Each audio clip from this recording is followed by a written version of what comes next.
Hello and welcome back to TNN's coverage of the world's 9 best fantasy football players league. I'm your host, and this is what we have for you this week. Another week goes by and another message from the commissioner for Brett, Will, Vanek, and Joe to send their $50 buy-in to the commissioner ASAP.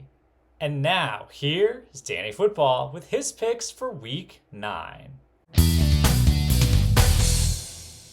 Hey, what's up, guys? World's 9 best fantasy football players expert, Danny Football here, back with another week of expert predictions. Last week, pretty good for me, going 5-1, bringing my total on the year up to a very nice 27-9. My guest, Danny, went 4-2. Unfortunately, yet again, being unable to beat the expert. But now, it's a new week, there's a new guest, and a new chance to beat the expert. So guest, why don't you go ahead and introduce yourself? Thanks, Danny Football. I'm Tom Walsh, owner, manager, operator of Team Worthy of Love. Happy to be back for another season, and excited to hopefully beat the expert. Yeah, Tom, it's great to have you here in person for the first time. Mm-hmm. Some may say that it's true dedication to the league to come and show up in person right here in TNN Studios. So I appreciate that. Wishing you the best. I know you've not had the best record against the expert over the years, so who knows? We'll see. Maybe it'll be a chance to turn it around. Yeah, you know what? A lot of other teams, we just don't see the dedication coming out to the show, but we wanted to show how much we appreciate TNN over here at Worthy of Love. And we're saving quite a bit of money on player salary this year, looking at the roster, so we just had a little bit extra to fly out to the production studio. So happy to be here and excited to compete. All right, first up, we have Team Big Chungus 22 taking on Jesus Christ. It's Jay Sanborn.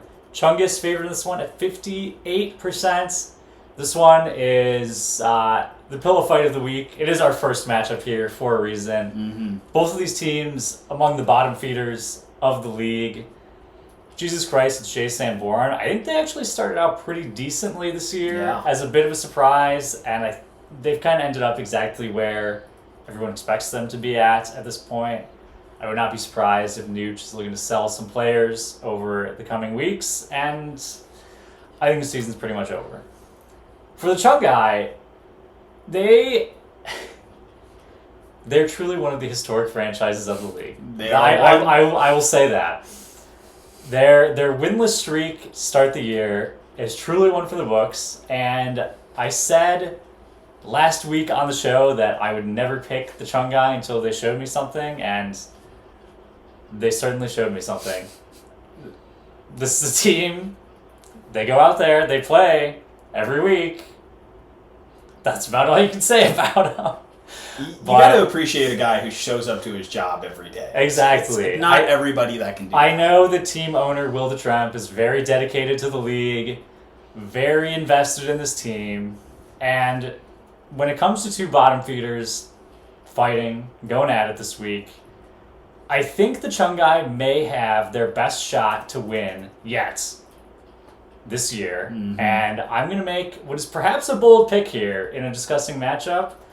I'm going to go with the Chung Guy to leg out a win in this one. The Chung Guy. That's some excellent analysis, Danny Football. I think you really dove into what we've got going here. And Big Chungus 22, you have to respect. They've seen what UNL has done as the most historic franchise of TNN, and now they're competing in the same way to put on another most historic season, starting off 0-8. Truly difficult thing to do, and you have to admire it. You really do. But looking on the other side, this team name from Nooch is almost right, because I look at them and I say, Jesus Christ. This team is bad. They're really bad, and I think at 2-6 is where you start to make some business decisions. Mm-hmm. You start to get rid of those players, really lock in on the tank. I think DJ Moore could be out the door real soon. Out the door. And so I think Nooch is going to strap on his badge. He's going to get the upgrade to tank commander, and he's going to pilot that team into the ground for that early first-round pick. And so as much as I hate to say it, I will be joining you on the Team Big Chungus 22 train to eke out the win. Wow. And get that first one out of the way. A lot of agreements on the Chunguses. This this will be where they show that graphic. Everyone picking the Chunguses. You don't want to sleep on Jesus Christ.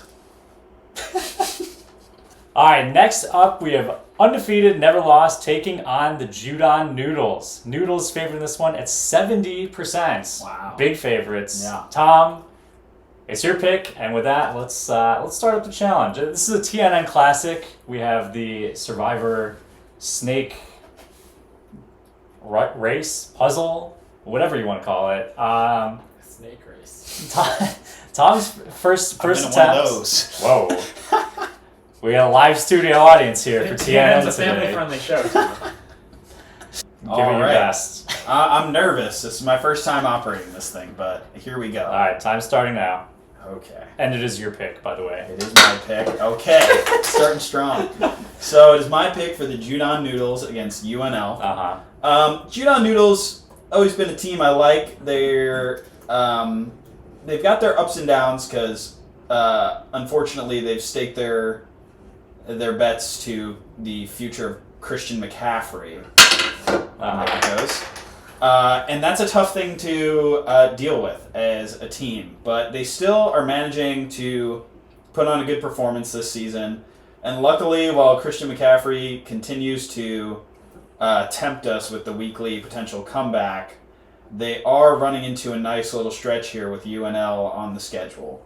Now, I know we all love UNL. They're a historic franchise, but while you may be historic, you are not historically good. So I'm going to have to pick the Noodles this week to keep that good vibes going and hope to get Christian McCaffrey back soon for the harder portions of their schedule.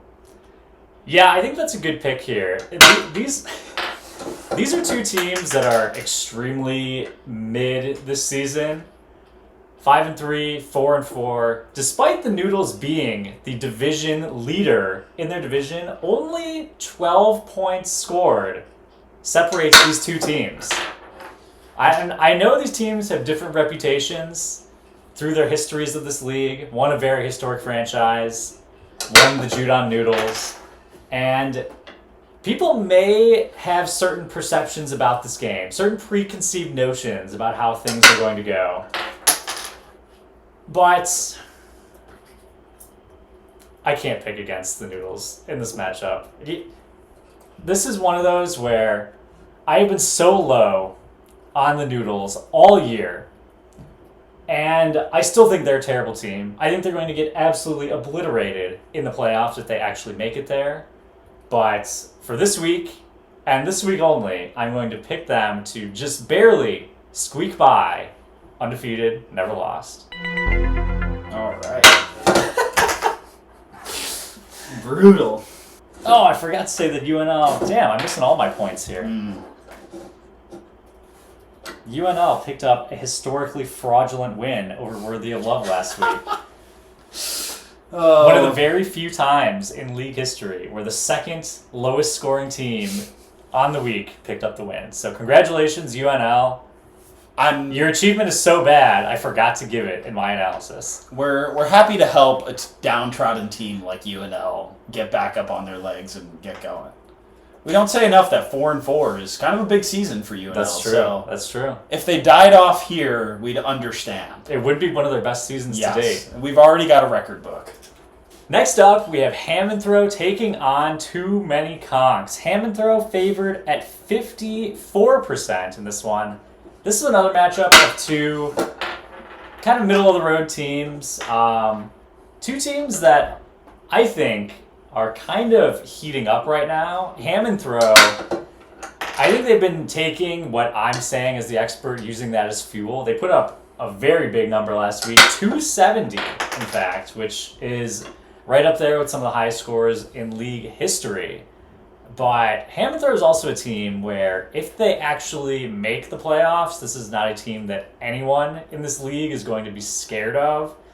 This is a team, we say it every year, they get hot at some point during the middle of the year. They start to have all these high expectations. Mike Visconti comes into the chat. He's talking all this trash, talking about how good his team is. Let I remind you, this is a team that drafted Anthony Richardson in the first round of the rookie draft only 1 year ago. And Anthony Richardson is already benched for Joe Flacco. Let's just sit and think about that for a second. Joe Flacco beat out Visconti's first round rookie draft pick after only 1 year on the job. Really makes you think about the front office decision making there. For the Conks, they're actually starting to get pretty hot right now. And I think if they could get a couple wins, they could be in a really good spot for the playoffs. They have those really high-powered pieces on their offense. They got Cooper Kupp. I've heard he's been garnering some trade interest lately. Ooh. Some less than reputable trade offers for Cooper Kupp. So we know UNL is on the lookout for Cooper Kupp. I'm just saying, if the Conks can pick up a win here, they'll probably be looking to hold their guys. They can make a nice playoff push. And with that being said, I'm going to pick the Conks to pick up a win over a putrid ham and throw team in this one. You know, Danny Football, we don't talk enough about how you really do have some expert analysis, and I think you're right on the money there. But I don't think we need to really dive that deep into this game to know the result. Because a lot of times you just need to look at a game on a pure vibes basis. Mm-hmm. And when you look at the ham and throw team riding high off 270, that is the classic moment where Mike Visconti is going to get a hot head, think he's ready to go all in and make a run at the playoffs. Mm-hmm. Everyone will, quote, be sleeping on his team. We, quote, don't realize how good of a defense he's got, et cetera, et cetera, et cetera. But just vibes-wise in general, this is a great time for ham and throw to just get knocked right back off their high horse. And the Conks to step up and be the ones to do it. We know the lovable Conks, and we know they will step up in this time of need. So I, as well, will be going with too many Conks to take out the win in this one. It's a great pick. A lot of agreements so far. Yeah. Hopefully not all 6 agreements again.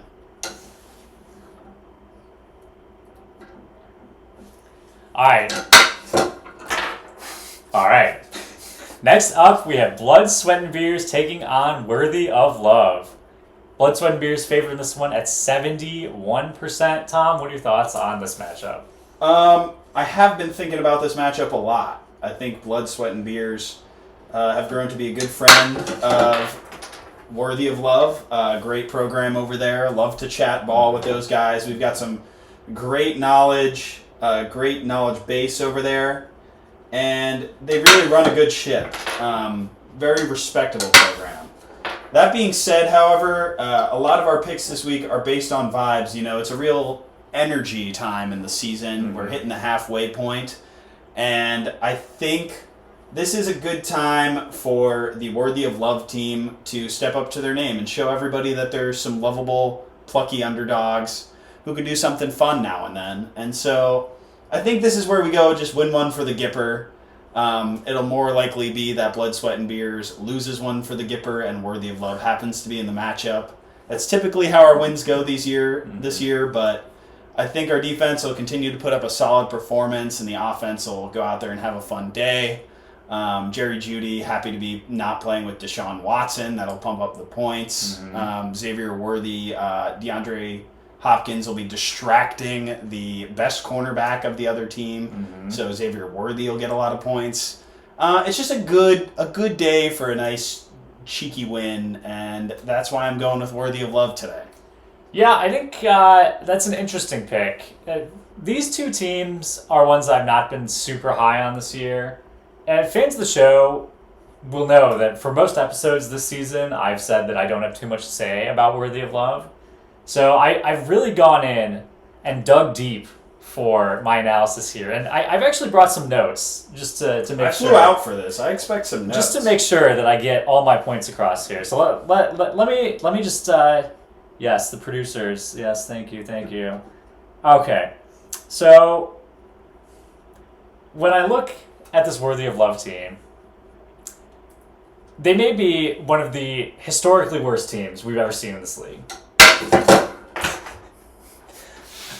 I know that people were very low on Team M. Vanek a couple of years ago, saying this team will never win. They have no one. But when you look at Worthy of Love, who do they have on this team? We've got some guys. I looked at this team, and you think, they're bad, they're rebuilding, whatever. Surely they'll have some good draft picks in the future, right?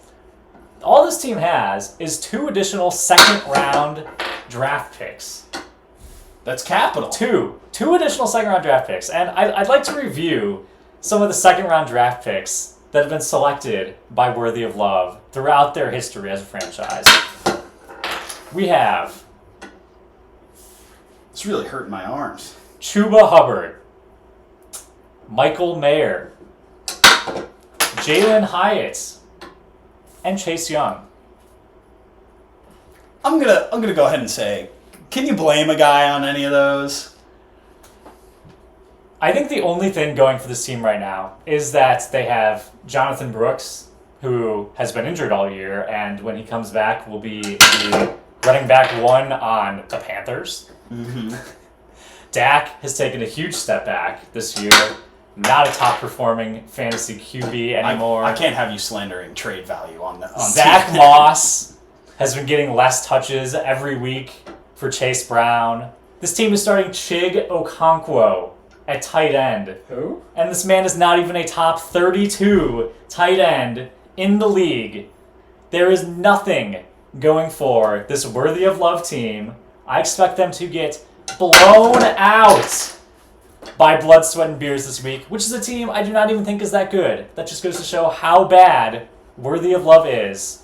I'm going with Blood, Sweat, and Beers to demolish Worthy of Love. People, and by people I mean Danny Football, forget that we do have the number 1 D lineman in the league this season. And where has that gotten you? Hopefully a first-round trade pick. Moving on, we have Team M. Vanek taking on the SWAT team. Team M. Vanek favored in this one at 63%. This one, I think, is a really big matchup for both of these teams. A rematch of the championship from last year. I think this is going to be a really good matchup. The viewers at home, highly recommend turning your TVs to this one. Silence. My arms hurt so much. One thing to look out for here is, as I'm sure we all know, Election Day is coming up very soon. This is going to be a segue. And important member of the SWAT team, Nick Bosa, had to go and take the week off this week, all for the election, to go and intimidate some voters. Oh! Wow, right in the middle of my Nick Bosa bit, too. Well, you're making me laugh so much about Nick Bosa, I had to get it done. Time on that, 12 minutes and 30 seconds. Whew. It's not good, but it happened. I was worried for you for a little bit. I was struggling. All right, back to Nick Bosa. The election is days away. It's a very important time in our country. Nick Bosa had to take the week off to go intimidate some unpatriotic voters in some of the crucial swing states throughout our nation. That's going to be a big hit for the SWAT team this week. He's obviously a huge contributor on the D-line, one of the great IDP players of the league. And also, the SWAT team is going to be without TJ Watt this week, who is presumably going to be at home, resting up, getting ready to storm the Capitol next week when the Steelers go and take on the Washington Commanders. You know, it's a good point you mentioned that they're big contributors, because the D-line is not the only place they are big contributors. They're putting those salaries to work in this election, and we'll see how it plays out for them next week. Look, all I'm saying is the game may be rigged. Something may be rigged here. There's going to be a lot of fraud. People are talking about it. People have been saying this league is rigged for a long time. And I know that Nick Bosa is going to get to the very bottom of this. For Team M. Vanek, this is a team, they've been on the up and up. They've had some very respectable performances lately. I know this is a team that the people are certainly going to be behind. If this was the popular vote, they would certainly win amongst members of the league. But, as I've said before, the league is rigged. Everyone's saying it. Everyone knows it. We're just going to get to Sunday night, and the SWAT team, they're going to get 50 points in the middle of the night while no one is watching. But unfortunately for the SWAT team, I know there are good people in this league, watchdogs, who will be keeping an eye on this matchup very closely. And any attempt at fraud from the commissioner and his very fraudulent, very corrupt team will be squashed. And I'm going to pick Team M. Vanek Wow. to pull out the win in this Danny one. football. The will of the people will prevail. That's All all right. I'm going to say. You know, I think the real crucial issue, as you mentioned, is the lack of T.J. Watt and Nick Bosa. You could say that the SWAT team did not have anyone standing back and standing by. And Team M. Vanek appears to be at full strength. Let it be known that Derrick Henry has been an excellent piece for them. He has. And I like to see my players succeed. And I feel like, once again, picking based on vibes, SWAT team very emotionally affected by the election in both directions. The owner, liberal, Commissioner Tooch. Lives in New York City. Daniel J. Venatucci, liberal. And his conservative cronies, TJ Watt and Nick Bosa, are going up against a lovable, plucky Team M. Vanek who are just happy to be here. Yeah. And I think the weight of this election will be weighing too heavy on the SWAT team, and they'll be called in too many directions to count too many votes and not enough points.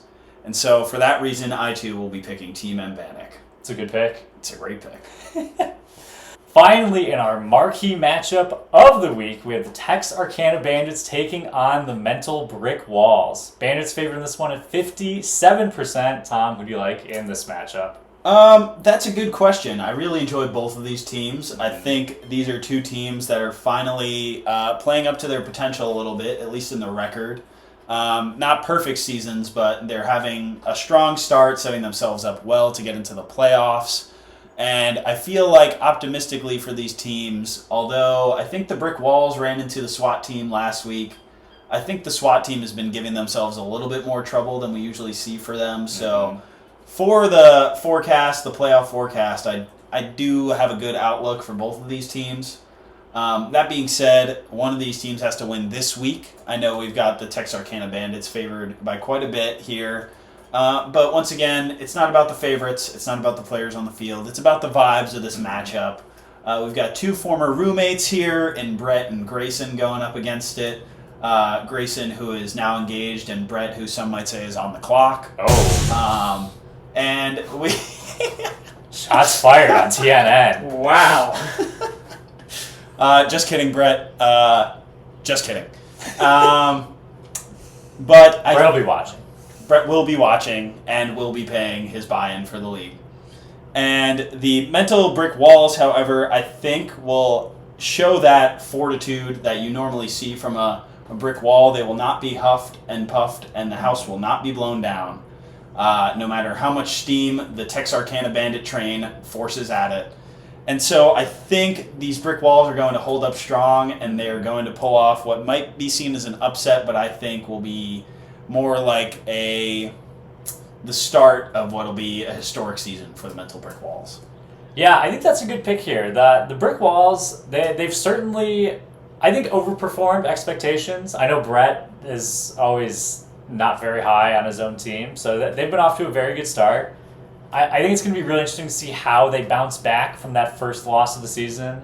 As you know, a first loss can always derail teams. Are they truly mentally as strong as their name would suggest? I think this team, I've been saying it before, I'm going to say it again, they're going to be in the playoffs. We all know it. They are up there in the top echelon of those teams, but last week showed you against the SWAT team, they didn't stack up. We'll see how they stack up with the Bandits here. And I think this is a team that needs to go out and make some move to really put themselves over the top. Trevor Lawrence, not the best. I think they could use another quarterback, maybe some help on the defensive side of the ball as well. It's going to be really interesting to see what the Brick Walls do over the coming weeks here. And unfortunately for them, unless they get something done before games start on Sunday, they are running into the Bandits train here. Look, fans of the show will know that I am high on the Bandits. This is year 5 of this league, and I have been riding for the Bandits since day 1. I'm on the train. I'm never getting off. Never. And this team is going to continue to roll. I know that those players are going to be ready to pound their way through the brick wall this week. Trayvon Walker will be leading the charge. That big D lineman getting ready to get after his own quarterback, Trevor Lawrence, on the other side of the ball, running through the brick wall, sacking Trevor Lawrence multiple times. I don't know how that's going to happen, but it's going to happen. Racking up the sacks this week. And I think the Bandits are going to come away looking very good out of this one and pick up a very nice win to solidify themselves into playoff contention. Yeah, I think with such a contentious matchup, these are two teams that should be looking to trade away their first-round draft pick to Worthy of Love. My line is open. Please hit me up. Look, we're open to advertisements on TNN. If you want to shop anyone right here, be my guest. We've got Dak Prescott. We've got DeAndre Hopkins making a comeback. Pat Mahomes makes throws. That's true. We've got Andrew Van Ginkel, underrated #1 scoring defensive lineman in the league. That's a difference maker right there. Mm-hmm. He's still got a couple of years of solid play ahead of him too. Those are some pieces that could put you over the top and put me in great contention for a nice draft next year. So I think you guys should consider, and that goes out to everybody, except UNL. I can't receive another trade offer from UNL. But the other 10 teams in this league, you come to me with your first-round draft picks, and I'll make sure I do you right. Ashton Genty, come on down. Woo-woo! Well, Tom, thank you so much for being here in studio, in person. I'm wishing you all the best of luck with your picks. Of course, not as good as me, can't beat the expert, but it's great to have you here. We'll have to see how you stacked up historically on the snake here. I think not very well, but it did get done. I was a little skeptical, but great to have you here in person. And who knows, maybe I'll see you back here in the playoffs. Thanks, Danny Football. To guest pick, to be clear. Yeah. I will be seeing the playoffs from a new side this time around. And thank you, Danny Football and guest Tom, for those great picks. That's all we have for you this time. Be sure to tune in next week to see how things shook out. I'm your host, and this has been TNN. Don't forget to like, comment, subscribe, hit that bell. Oh, fuck, another great line. God damn it. Team M. Vanek was not looking very patriotic, having guys like Drake London on their roster. I was laughing so hard, I was shaking. As soon as I started talking about Nick Bosa and the election. It's all a distraction tactic. I was like, I need to just launch this through the hole right now.